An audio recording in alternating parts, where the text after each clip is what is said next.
My name is Keisha Elliott, and I'm from San Diego, California. And one night in 2006, a friend of mine dragged me out for drinks in West Hollywood. We're sitting at the bar right in front of the entrance, and for some reason I just felt something, so I turned around and curtains parted, and this gorgeous, tall black woman walked into the place. I went to introduce myself to her, and she said, "Hi, my name's Shelly with an I." And I loved that. Just in that very moment, Check on It by Beyonce came on, which is like my favorite song in the world.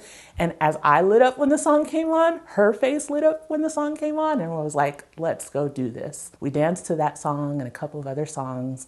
And then finally I said, come over to the table and meet my friend. And that's when I found out that she was from my hometown of Columbus, Ohio. I asked her what she did, and she said she was a chef, and I looked at my friend and I said, it's a wrap. This one's mine.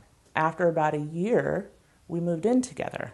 And that's when we started thinking about, hey, we think we want to take this all the way.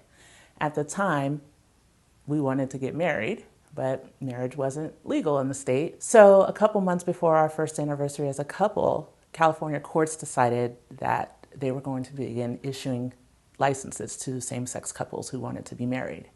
And Shelly and I kind of looked at each other and we said, should we do it? And it was like, yeah, we better go do it while we can. We went down to the courthouse and we were nervous. We weren't sure if they were gonna actually issue us a license. And I remember we went up to the window and we said, we'd like a marriage license, please. And the guy was so nice. And we stood there and raised our hands and asked us to sign here and here. And he said, here you go, here's your marriage license. This was just a secret between us because it felt a little experimental at the time. But we walked out of the courthouse with our papers and we said, okay, great.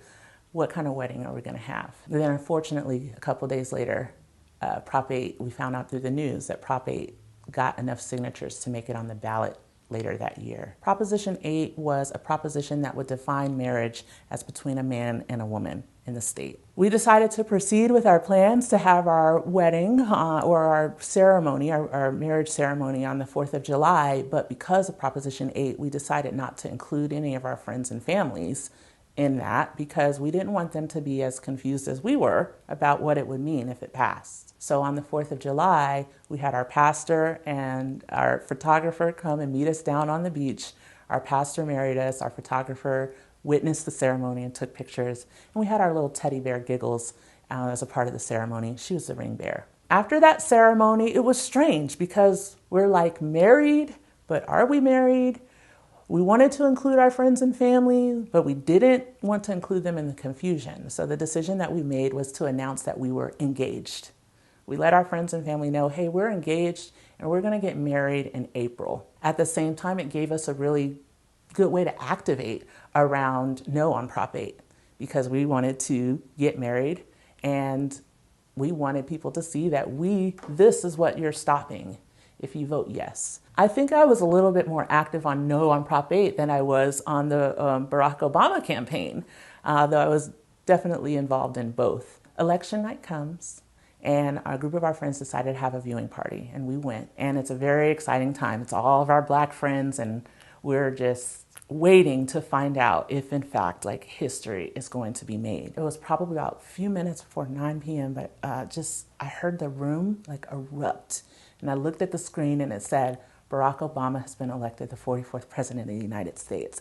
And everyone was so exuberant and exciting. I was like, yes, yes, yes. And then I looked down at the bottom of the screen and ticking across in small letters, it also said that Proposition 8 had passed. I just stopped and I froze in my track and looked at my wife and I said, look, Prop 8 passed. And we immediately just felt completely disconnected from everyone else in the room. We were the only gay people in the room. We were the only gay couple.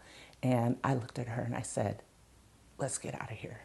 After we recovered from the shock of that loss, we started hearing from our friends and family who wanted to know, is the wedding still on? And we said, yes, this is exactly why. So we shifted focus to let's have an amazing wedding in April. We actually got married in Orange County, which is funny, and that's not what you would expect, but we had a gorgeous wedding on a 90-foot yacht called the Dreammaker, surrounded by 50 of our closest friends and families. And we celebrated all night long. And when the wedding was over, we kind of went back to our lives. There was another court ruling that said the couples that had the same-sex couples that had managed to get married during the time that it was legal would be grandfathered in. So our marriage license would still be valid in the state. We were one of the 18,000 couples who were allowed to be married. We kept the fact that we had, in fact, gotten one of those coveted marriage licenses to ourselves and said, you know what, we'll share this news when everybody can have this news to share, if ever. For the next 4 years, we went about our lives. Shelly was working her job as a chef. I had left my job and started my own company. And I was working in my office one night and another headline popped up. The Supreme Court rules that Prop 8 is unconstitutional. And I called my wife into my office and I said, babe, oh my gosh, the Supreme Court just knocked down Proposition 8. We both go, what does this mean? And I said, I think it means that we did it. I think that it means that marriage is going to be available to same-sex couples, any same-sex couple who wants to, and it's going to be federally recognized. So again, our friends and family, here they come. Oh, are you guys going to get legally married now?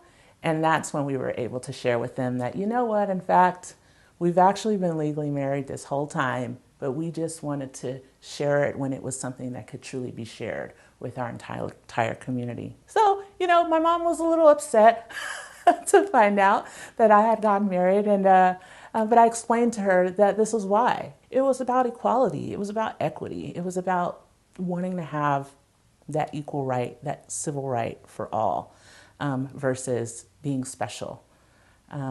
So she understood. She forgave me. Even today, it still feels like because we are same-sex couples, that which was given to us could still be taken away. And I do think about it every day, especially when I look at the Supreme Court. The composition of SCOTUS is not the same today. The world is not the same today as it was. And so you want to hope and believe that your love can prevail. And but there's still that question at the back of the mind. There's still that feeling that because you're different, someone can decide to take away a right that you should have access to.